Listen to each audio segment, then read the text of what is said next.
First off, I want to say this video is long overdue. I've been wanting to make this video for a while, but as you guys know, I took a little break just for a tad bit. And by the end of the season, with the Super Bowl coming up, I figured I'd talk about it now going into the offseason because I'm going to be talking a lot more about the offseason and very, very, very shortly in the next couple of videos. So my thoughts on the Cowboys 2020 season. And it all comes down to I wanted to take time and really think about the whole season.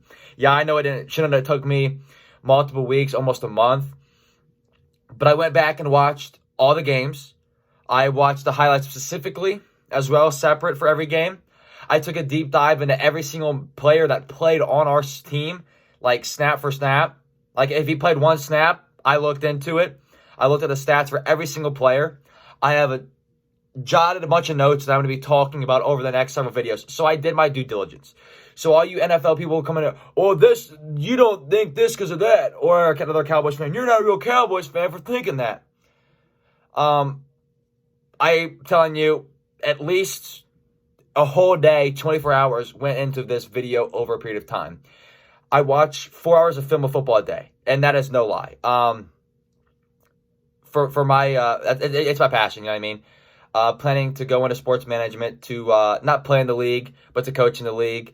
It's a due diligence, right? So before, like I said, before you guys attack me, I did my research. Start off with Mike McCarthy. It's a 50-50 chance right now that I like him or not, to be honest. And what I mean by that is he did a lot of good things, and there's a lot of questionable things he did. And I also do give him the benefit of the doubt. Not having OTAs, not having a full off season, not having that regular experience. A lot of people have mixed feelings about him, and so do I. I think he could have done a lot better in certain areas. Motivating the team, it looked just like Jason Garrett. We come out the gate slow, and we don't get things going to the halftime when our backs are up against the wall. Questionable calls, like a 4th and inches when we could have took points late in the game, from the very, very start. I criticized Jason Garrett for our Cowboys fans criticized Jason Garrett for not going for it in their own the red zone when we needed it, and down by 7 we're kicking a field goal, down by 8 we're kicking a field goal, kind of like what happened for the Green Bay Packers. Jason Garrett was doing those type of things constantly. Mike McCarthy comes in and does almost the exact same thing right off the gate. There are some 4th down conversions that he did not get that I agree with him going for. There's also some of the 4th down conversions that he did get that we shouldn't have gone, but it panned out. Right, that's what they always say with head coaches. If it works, then it was a good idea. If it didn't work, it was a bad idea. But there's situational football, it was just bad. There's other situations where I saw a lot more of a Garrett Ballard or Jason Garrett type offense than I did a Mike McCarthy offense. And I know that, Kellen Moore was still the play caller. I know that he was still the offensive coordinator, but it looked a lot like Jason Garrett. Almost like what the Patriots did with the Bucs did with Tom Brady. The Bucs were struggling very, very early with Bruce Arians' offense. So to get things going, Bruce Arians took pages out of the Patriots playbook, or what Tom Brady wanted to run, and gave Tom Brady full shots and full control of that offense for a couple of weeks to get Tom Brady and that offense going. And I think McCarthy, the first half of games, couldn't get his offense to go, so he just pulled simple things out of other playbooks or what Dak or Andy Dalton wanted to run to get this offense going in the second half. If you watch those games, I saw it heavily. Like I said, watching all those games back, the first half offense was completely different than the second half offense. And I'm not talking we threw the ball a lot more. I'm talking the schematics, the personnel we had on the field, the type of routes guys were running, the blocking packages, the people on the field to begin with. It was completely different. And then I'm going to start talking about the players, or the coordinators next. This is going to be a longer video. Talk about Kellen Moore. Didn't impress me at all. Just the questionable play calls, certain situations, and then really good. There were certain games where he did an excellent job, and then there were other games where it's like, should we move on from Kellen Moore? Also, same thing, not OTAs, not having a healthy offensive line or even a quarterback. But that's all I have to say about Kellen Moore. Mike Nolan, this is going to get a lot of hate. I know a lot of people. I'm not a Mike Nolan fan. I think Mike Nolan is the Adam Gase of defense. He had one good Adam Gase, for example. 2013 was the OC for the Broncos. Was he the reason for the success? No, it's Peyton Manning. Will Adam Gase continue to get offensive coordinating and head coaching jobs because of that season? Yes. Mike Nolan with the Saints a long time ago had a really good season and produced Pro Bowlers. Was he the reason for that success? No, but he will always get defensive coordinating jobs and position jobs because he was there and he had a successful season. So I think Mike Nolan is the Adam Gase of defense. But I don't think we can blame everything on him. The defensive line underperformed everybody except Aldon Smith and DeMarcus Lawrence. We could talk about, the Neville Gallimores, but as a whole, the defensive line underperformed. Leighton Vander Esch being injured and relying on Joe Thomas for most of the season is not Mike Nolan's fault. Jalen Smith was bad. Him running around in circles and there's a guy right in front of him not being as fast isn't Mike Nolan's fault. Then the secondary. Our secondary was bad. It's hard for Mike Nolan to have good coverage schemes when no matter what you do, our corners are going to get burnt. The only corners I like on our team right now is Trayvon Diggs and personally Jordan Lewis. Jordan Lewis has his moments. He's a 50-50 corner. You don't know what side you're going to get of him, and that's fine. But when people are hyping up Chidobe Awuzie and he's getting burned as well, he's better. And he's like a Byron Jones, in my opinion. Should he be a better man corner because of his speed? Yes, but right now that's just not working. So Mike Nolan deserves a lot of the credit, or a lot of the credit for or a lot of the blame, I should say. Mike Nolan deserves a lot of the blame for our defensive failures because it went from, top 10 to the worst in the league within the 1 year. But at the same time, the blame also has to go to some of the players like Jalen Smith for not playing good at all. And then also some of the blame has to go to Jerry Jones for not even attempting to fix the defense. I'm not saying we shouldn't have drafted CeeDee Lamb because a lot of people say that all the time. Not true. We still should have drafted CeeDee Lamb. I would do it 10 times out of 10, 8 days out of 7 of the week. You know what I mean? I'm not questioning it. 7 days in a week, every single day, plus another one. 8 out of 7 days of the week, I'm taking CeeDee Lamb in the first round again. I'm not taking another defensive player. Because after that pick, there's no other defensive player worth taking. Because the only player we would have took was Trayvon Diggs, and we got him in the 7th. Or the 2nd round. You know what I mean? So that's not even worth it. So Jerry Jones does deserve some of the blame for not even putting in the right guys. McCoy signing Dontae Poe, who was, 100 pounds overweight or whatever you talk about. That's Jerry Jones' fault. So the big one I want to talk about is Andy Dalton. A lot of people want to talk about he did good. Andy Dalton was bad. A lot of my friends said, oh, you liked the Andy Dalton signing. I did like the Andy Dalton signing. I liked Andy Dalton to be a backup. I liked Andy Dalton to be the guy behind Dak Prescott to mentor Dak. A guy that's been in the playoffs 5 years in a row, help Dak out as a person, as a player. Not to start 10 games, 9 games, however many he started. He was bad. A lot of people are like, oh, he picked it up, middle of a stretch. Andy Dalton was bad.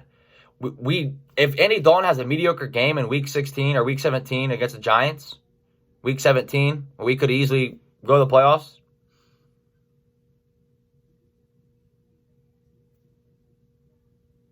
You play like crap. You could talk about the rainy conditions in week 17. You could talk about how his O-line was bad.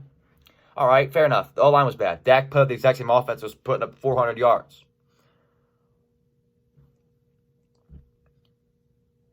If anything, Andy Dalton was going up against way easier defenses along the stretch.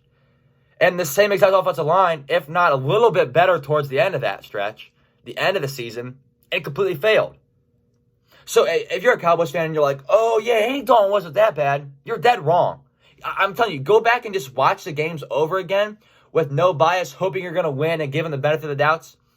He sucked. Andy Dalton was bad. So I liked Andy Dalton to be the backup. If going into the offseason, saying we signed Andy Dalton, if we knew that Dak Prescott was going to get hurt, okay? If we knew going into the offseason that Dak was going to get hurt in the regular season, Andy Dalton would be the last quarterback I'd sign. I even said that. There's videos. You go back and watch them. I even said I like Andy Dalton as signing as a backup, but if he is our starting quarterback to rely on, we will fail. I said that. Go back and look at him. I predicted it. Everyone's like, oh, no, you didn't say that. Yes, I very much did. Right? No, nobody's going to realize that. Everyone's, going to blame Zeke. Oh, it's Zeke's fault. Yeah. Our receiving core had a really good season, a lot of drops. We were top 5 in drops. CeeDee Lamb had a lot of drops. That's expected as a rookie. Michael Gallup had a lot of drops. That's expected. Amari Cooper didn't have a lot of drops, but he had some. I think every receiver is going to have drops. Every receiver is going to have drops, if that makes sense. Ezekiel Elliott was bad, but at the same time, the offensive line was bad. You have a third-string left tackle starting, a third-string right tackle starting, guys who've never played snaps before in the league at starting guard on both sides when Zach Martin went out to right tackle. It's just, we're set up to fail with the offensive line. With Tyron Smith getting hurt early, LaHale Collins not playing a snap, Frederick retiring. Connor Williams played great. But when, in 2019, our weakest link, 2019, Connor Williams was our weak link, right? Our team was balling on the offensive side of the ball, our offensive line, right? And Connor Williams, our left guard, was considered our weakest link. Fast forward a year later, and our weakest link the year before is our strong point. That's how you know the offensive line is bad. Dak played really good. I have to talk about that. If you guys know me, Dak Prescott's my favorite player by far. By far. He deserves a lot more credit in those 5 games than he gets. People are going to say fourth quarter, this. Dak Prescott turned it up immediately in the third quarters. Most of his yards came in the third quarter because he came out hungry. Dak played really, really good going back and watching those games. I can tell you what, in that Falcons game, Dak Prescott played unbelievable. And if Pat Mahomes did that, we would still be talking about that. And if we had Andy Dalton at quarterback in week 2, we would have lost that game in the second quarter. Go back, I'm telling you guys, go watch back the full game. Dak Prescott played so good right as that third quarter started. Going into that fourth quarter, he started heating up. That Seattle game, Dak was amazing. That Cleveland game, dude, Dak went off. And everyone's be like, oh, yards doesn't mean everything. The throws he was making. The plays he was making. Don't look at the stat sheet and watch the game. Take away the stat sheet. He played great. So all you people that say he was a fourth quarter guy, he was stat padding, you're wrong. You're wrong. And if you're one of those people that are like, oh, well, you got to do those plays to win the game. Or you got to score more points. People that say that are the same people that were like Steelers fans. Oh, our defense, Big Ben's put up 30 points. We got to win that game. Dak Prescott is literally carrying an offense. Or the Cowboys are putting up 30, 40, and 50 points a game and losing. And you're going to tell Dak to do more. Let's say the Chiefs offense did what they did, but had the Cowboys defense, and let's say the Chiefs went 8-8. Are you going to tell me that Pat Mahomes needs to do more? No, you're not. You're going to fire a defensive coordinator. You're going to hate, Patrick Mahomes' talent's being wasted on the Chiefs. But it's Dak, and he's going to end up putting 40, 50 points a game and losing. Oh, Dak needs to do more. If it was Deshaun, look for example for Deshaun. He's putting up amazing numbers and points and still losing games because of the defense and coaching decisions. They're not saying Deshaun needs to do more. They're saying the organization failed him, and that's why he's getting traded, he's leaving. But Dak is putting up 40 points. Oh, Dak needs to do more. That's his fault. Dak's not elite. Those are the people I hate. Those same people saying Carson Wentz needs more help. I'll turn the tables on you. Carson Wentz needs to do more. If anything, Carson Wentz had a lot of weapons this year. Say what you want. Say what you want. But I'll make a video on that later. I'm going to make another video about this, talk about the Cowboys. My thoughts on the Cowboys. Those are my final thoughts on our season. I will get more in depth going around players, player grades for the 2020 season. I'll also be a lot of draft videos. But like I said, I have a lot of notes here that I'm going to go over a lot of those videos. I just want to recap. Watching all those games was very hard because there's so many situations where we could have easily went 10-6, 11-5, even after Dak.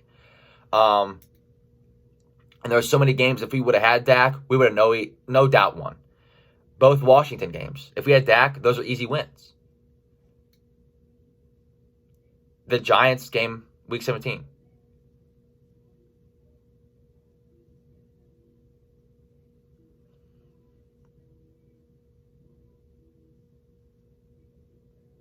So, I don't know. And I'm going to go on a little bit of a rant. And I'm going to look something up really quick. I'm going to look at a stat if I can find it really quick.